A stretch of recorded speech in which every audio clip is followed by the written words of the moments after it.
En arrivant sur l'un des principaux boulevards de la ville qu'il devait emprunter pour se rendre à son appartement, le flot incessant des voitures, camions, bus, scooters, combiné à un soleil de plus en plus lourd, plongea Franck dans un nouvel état d'évêtement. Cet enfer bruyant, brûlant, polluant, suffocant lui fit à nouveau tourner la tête. Changer d'itinéraire devint nécessaire, quitte à ce qu'il se rallonge un peu. Mais à peine avait-il regagné une rue plus calme qu'une nouvelle crainte fit son apparition. Une sieste, oui, mais à condition que le voisin se soit calmé.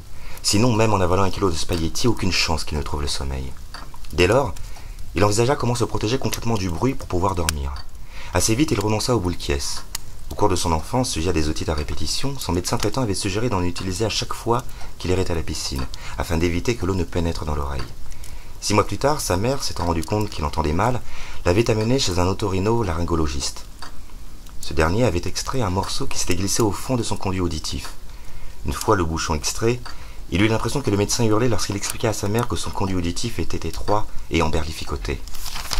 Ce fut pour cette dernière raison qu'il ne gardait pas un meilleur souvenir de la forme moderne des boules quies, ce bouchon de mousse qui, en se décompressant dans le pavillon auditif, était censé empêcher le son de passer. Il avait découvert cette innovation lors de son service militaire.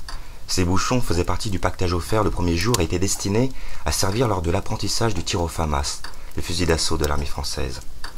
Seulement, il avait intégré un bureau moins d'1 semaine après le début des classes et n'avait donc jamais tiré.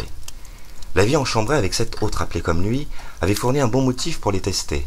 L'expression 7 appelés comme lui était exacte si elle signifiait appeler le même jour que lui sous les drapeaux, mais n'avait aucun sens si elle prenait en compte le comportement, les sujets de conversation et la conception du passé, du présent et de l'avenir de ces personnes.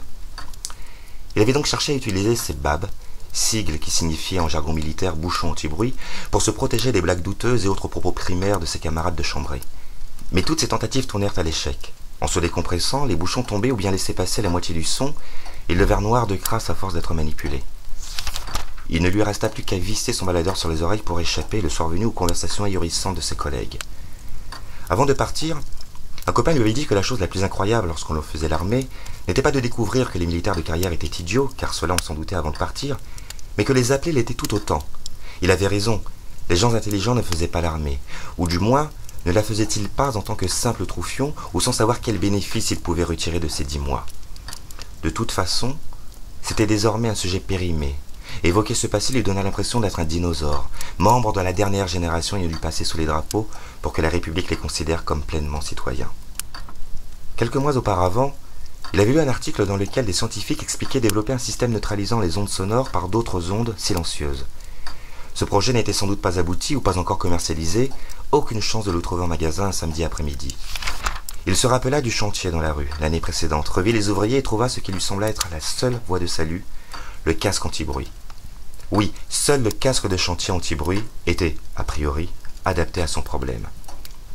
Après avoir à nouveau changé d'itinéraire pour se rendre au magasin de bricolage situé à 500 mètres de là, Franck se trouva très girouette, changeant sans cesse de projet, de besoin de direction, lui qui était en général habitué aux lignes droites, aux emplois du temps carrés et aux week-ends bien huilés. Mais cette dispersion avait une cause belle et bien réelle. Cette curieuse nouvelle sensibilité au bruit, où le moindre son un peu élevé l'agressait, même un scooter au ralenti et un feu rouge le perturbait, il fallait s'en protéger, c'était indispensable. Cependant, il ne savait pas combien coûtait un casque anti-bruit et avant de changer d'itinéraire, sur un coup de tête, il aurait dû avoir à l'esprit qu'il sortait tout juste d'une période financière difficile. Mais il se rappela aussitôt des travaux du voisin et, s'il voulait faire une sieste et se reposer un peu, se protéger de la pollution sonore était prioritaire. Curieusement, il ne parvint pas à se rassurer pleinement en se répétant que la sieste allait remettre les pendules à l'heure. Des doutes s'insinuaient sur l'absolue nécessité de dormir pour recouvrer une pleine clarté d'esprit et un corps agaillardi.